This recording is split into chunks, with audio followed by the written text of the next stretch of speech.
Myself, Dr. Mamta Sharma, Associate Professor Political Science, government college Parol. विद्यार्थियों, आज हम BA part third का first paper western political thought के अंतर्गत मेकियावली को लेंगे। मेकियावली एक वेस्टर्न थिंकर था, अतः सबसे पहले हम मेकियावली का जीवन परिचय देखेंगे। Life history of Machiavelli. Machiavelli को पहला आधुनिक राजनीति चिंतन कहकर पुकारा जाता था। मेकियावली न केवल एक अनुभवी कूटनीतिज्ञ एवं प्रशासक था, अपितु इतिहास और राजनीति का महान लेखक भी था। यद्यपि नगर राज्यों की अस्थिर राजनीति ने उनके कूटनीतिक भविष्य को अस्वस्थ कर दिया था तथा उसकी लेखनी ने उसे महानतम राजनयिक लेखकों की श्रेणी में प्रस्तावित कर दिया। उनकी अधिकांश रचनाएं प्रिंस तथा डिस्कोर्सेस समेत उनके जीवन काल में ही प्रकाशित नहीं हुई। मेकियावली से पूर्व मध्ययुगीन विचारकों ने जो अध्ययन पद्धति अपनाई थी वह धर्म से प्रभावित थी। इसी कारण से वे धार्मिक अंधविश्वासों और रूढ़ियों से मुक्त नहीं हो पाए। अतः मेकियावली ने ऐसी पद्धति को स्वीकारा और ऐसी पद्धति उन्होंने नहीं स्वीकार की। उन्होंने पोप और सम्राट के संबंधों की समस्या से कोई लगाव नहीं था। इसी कारण उनकी रचनाओं में मध्ययुगीन पादरियों और दार्शनिकों का दो तलवारों के सिद्धांत का और इसी भांति अन्य विषय सामग्री का कोई उल्लेख नहीं मिलता। अतः मेकियावली ने वैज्ञानिक तटस्थता की पद्धति अपनाते हुए समकालीन परिस्थितियों तथा अपने युग की समस्याओं को समझकर फिर अपने निष्कर्षों का प्रतिपादन किया। इस तरह उन्होंने अपनी राजनीति पद्धति में अनुभववाद और इतिहासवाद का समन्वय किया और उनकी यह पद्धति अरस्तु, मोंटेस्क्यू और हीगल के समान है। मेकियावली एक देशभक्त कूटनीतिज्ञ था जिसके सामने मुख्य समस्या ये थी कि निर्धन और अस्वस्थ इटली को एक शक्तिशाली केंद्रीय सरकार की छत्रछाया में संगठित कर किस प्रकार शक्तिशाली बनाया जाए। संक्षेप में मेकियावली की अध्ययन पद्धति ऐतिहासिक, परिवेक्षणात्मक, यथार्थवादी और वैज्ञानिक विशेषताओं से युक्त थी। तत्पश्चात हम देखेंगे Machiavelli as the child of the times. Machiavelli युग शिशु के रूप में। साधारणतः प्रत्येक दार्शनिक एवं विद्वान अपने युग का शिशु होता है, क्योंकि उनके चिंतन पर समकालीन परिस्थितियों, घटनाओं एवं प्रचलित विचारधाराओं का प्रभाव पड़ता ही है और अपने देश और काल के रंग में रंगा होता है। परंतु फिर भी राजनीतिक विचारों के इतिहास में मेकियावली को ही अपने युग के शिशु की संज्ञा दी जाती है। इसका कारण यह है कि मेकियावली पर अपने समकालीन राजनीतिक, सामाजिक, आर्थिक एवं नैतिक विचारों की छाप सबसे अधिक सुस्पष्ट रूप से अंकित है और वह अपने युग का एक ऐसा व्यक्ति, पर्यवेक्षक, दार्शनिक और विचारक है जिसने समकालीन परिस्थितियों का सही और यथार्थ परीक्षण किया और राजनीति व सामाजिक दोषों को आंका और अपनी रचनाओं में उनके समाधान भी प्रस्तुत किए। तत्पश्चात हमने देखा कि मेकियावली पर किन किन तत्वों का उनके ऊपर प्रभाव पड़ा जिसके कारण वह अपने युग का शिशु कहलाया। इसके अंतर्गत हम पुनर्जागरण आंदोलन को देखा, क्योंकि मेकियावली का जन्म ज्ञान और बुद्धि के पुनरुद्धार काल में हुआ था और अपनी रचनाओं में पुनर्जागरण की आत्मा स्पष्ट रूप से झलकती है, क्योंकि मेकियावली का नगर फ्लोरेंस पुनर्जागरण आंदोलन का प्रमुख केंद्र था। इसी तरह से शक्तिशाली निरंकुश राजतंत्रों की स्थापना। पुनर्जागरण काल भारी राजनीतिक परिवर्तनों का काल था। जब मेकियावली का आविर्भाव हुआ तो परिषदीय आंदोलन समाप्त हो चुका था और शक्तिशाली शासकों ने सामंतों व उनकी प्रतिनिधिमूलक संस्थाओं का दमन करके निरंकुश राजतंत्र स्थापित कर लिए थे। थर्डली, इटली का राजनीतिक विभाजन और उसकी दुर्दशा। इस समय तक जहां पश्चिमी यूरोप में राज्य जैसे इंग्लैंड, फ्रांस और स्पेन में राजकीय एकीकरण की प्रक्रिया पूर्ण हो चुकी थी, इन राष्ट्रों के निवासियों ने स्वयं में एकता की भावना अपना ली थी और वहीं इन शक्तिशाली राज्यों की तुलना में इटली 5 राज्यों में विभाजित हो गया था। इटली के समाज की दुर्दशा। मैकियावेली के समय इटालियन समाज की दशा बड़ी शोचनीय थी। तत्कालीन इटली वासियों में नीति परायणता, ईमानदारी और देशभक्ता अभाव था। भ्रष्टाचार, दलबंदी और स्वार्थपरकता का अधिकाधिक देखने को मिली। यद्यपि बौद्धिक प्रतिभा से परिपूर्ण व्यक्तियों की कमी नहीं थी, किंतु नैतिक दृष्टि से उनका पतन हो चुका था। इसी तरह से धर्म और नैतिकता। 14वीं सदी में पोप के विश्व साम्राज्य का स्वप्न नष्ट हो चुका था और पोप के विलास में जीवन ने लोगों के हृदय में धर्म के प्रति विश्वास और श्रद्धा समाप्त कर दी थी। इसी तरह मैकियावेली की मानव स्वभाव संबंधी धारणा के अंतर्गत मैकियावेली ने अपने समय में विशेषतः इटली में शासक, धर्माधिकारी, सरकारी कर्मचारी और साधारण नागरिक सभी को भ्रष्ट आचरण में लिप्त होते हुए देखा। इस प्रकार स्पष्ट है कि मैकियावेली का चिंतन उनके युग में विद्यमान परिस्थितियों से बहुत गहरे रूप से प्रभावित था। इसलिए डेनिंग के द्वारा उसे चाइल्ड ऑफ हिज टाइम, युग के शिशु की संज्ञा दी गई। तत्पश्चात हम मैकियावेली के एक एक विचारों को लेंगे। सबसे पहले main political ideas of Machiavelli, इसके अंतर्गत human nature according to Machiavelli.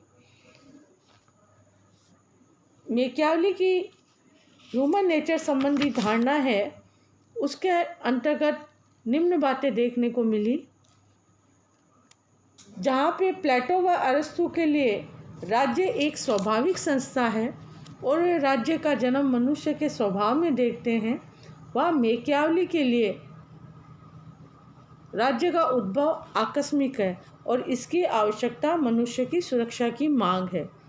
Secondly, शासक की सफलता उसकी शक्ति और सुदृढ़ता है, नैतिकता व परोपकार नहीं।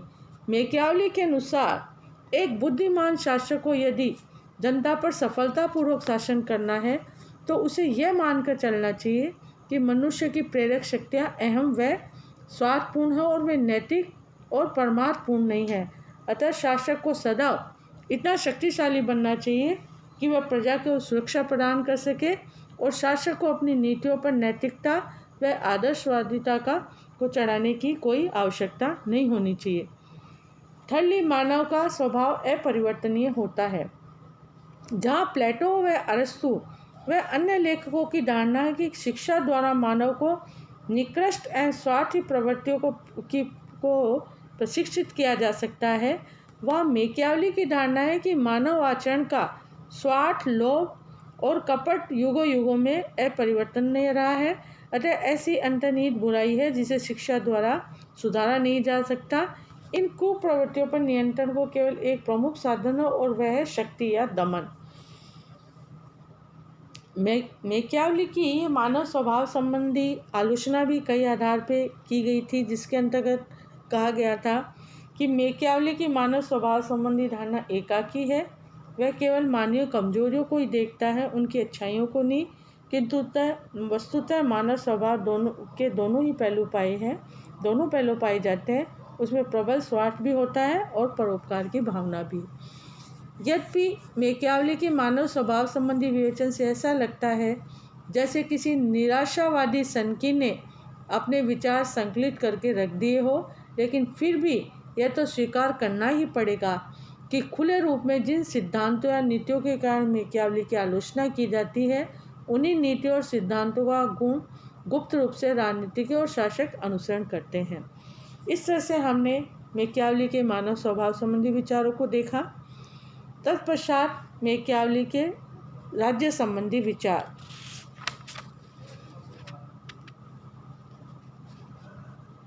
मैकियावली के राज्य का कोई सिद्धांत प्रतिपादन नहीं किया, न उसने राज्य की कोई परिभाषा दी और न ही उसकी उत्पत्ति या विकास का सिद्धांत प्रतिपादित किया। फिर भी उन्होंने राज्य के संबंध में निम्नलिखित व्यूज बताए। सबसे पहले राज्य की उत्पत्ति व प्रकृति। यद्यपि मैकियावली ने राज्य की उत्पत्ति पर स्पष्ट रूप से अपने विचार व्यक्त नहीं किए, फिर भी कुछ विचार हमें देखने को मिलते हैं। मैकियावली ने राज्य की उत्पत्ति का कारण मनुष्य स्वभाव की आसुरी और स्वार्थी प्रवृत्ति को मानता है। वह अरस्तु की तरह राज्य को एक प्राकृतिक संस्था नहीं मानता है।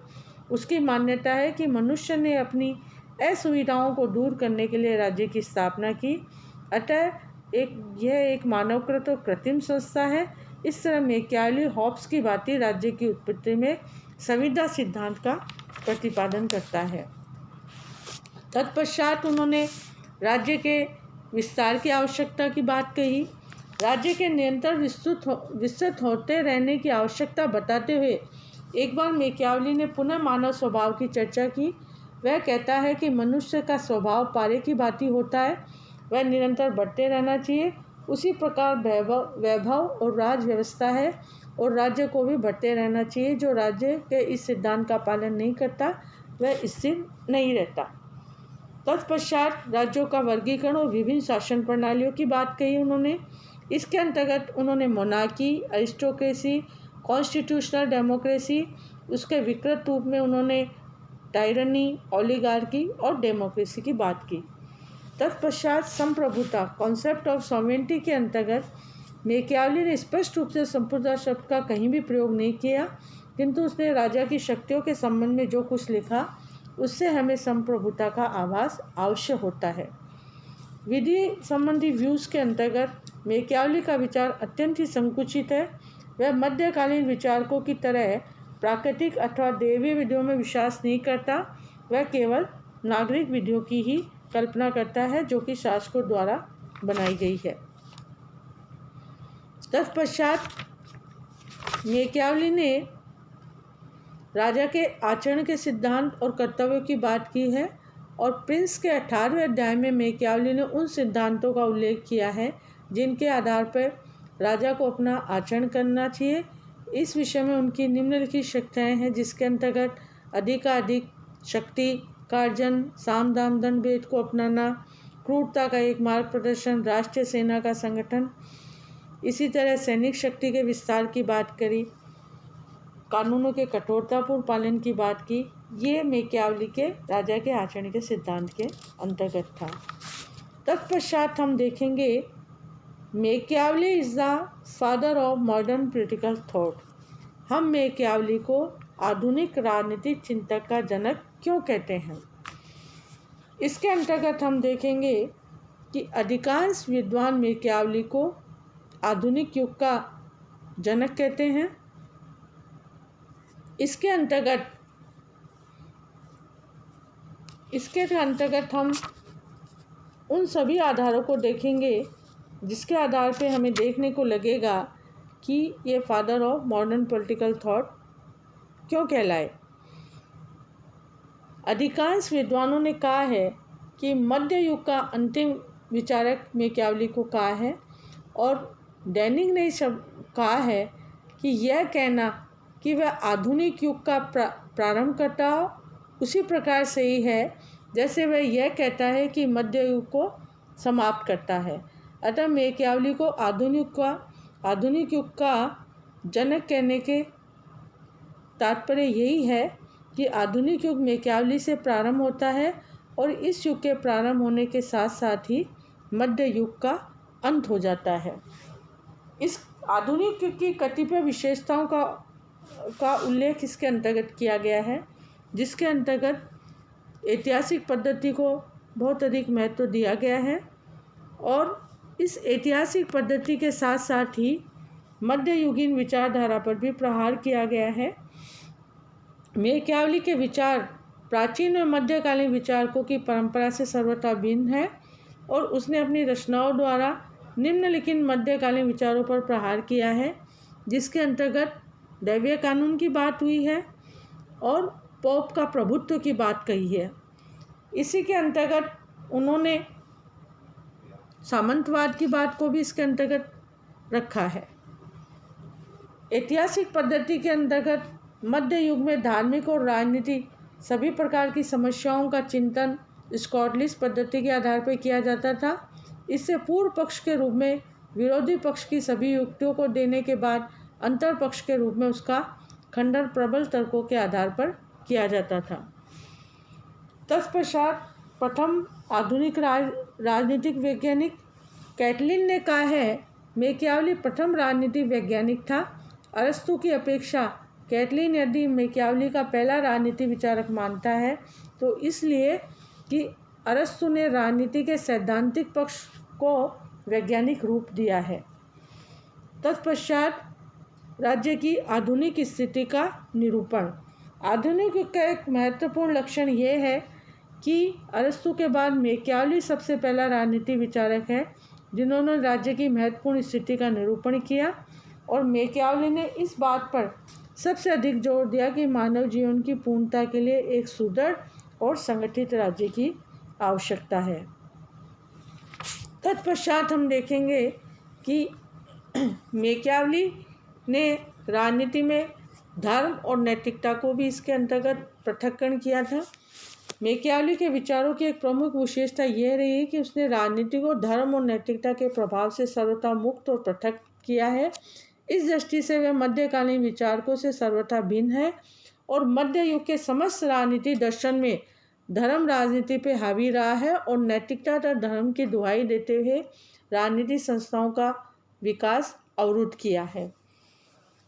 इतना सब होने के पश्चात भी मैकियावली को अपने युग का शिशु और आधुनिक युग के पिता की संज्ञा दी गई है, किंतु राजनीतिक चिंतन के विकास के इतिहास में उनका इतना महत्वपूर्ण स्थान होते हुए भी उनकी निम्न आधारों पे आलोचना हुई है।